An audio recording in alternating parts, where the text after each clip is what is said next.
Мен Баймаханбетов Мейірлан Қайратұлы, күрес түрлері бойынша олимпиадалық даярлау орталығында дзюдо күресінен кадеттер арасында бас бапкер болып жұмыс атқарам. Жұмыс атқарып жатқаныма биыл 2-ші жыл.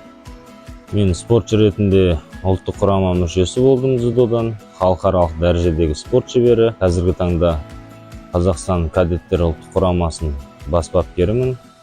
Күрес түрлері бойынша олимпиадалық даярлау орталығында жаттықтырушы болып 2-ші жыл жұмыс істеп жатырмын. 2 жылда жеткен жетістіктеріміз 2 рет әлем чемпионын шығардық, бірнеше дүркін Азия чемпиондарын шығардық. Алдағы уақытта біз Қазақстан біріншілігін өткізіп, жаңадан іріктеу өткізіп, жас балуандарды келесі жылғы Азия, әлем чемпионаттарына дайындаймыз.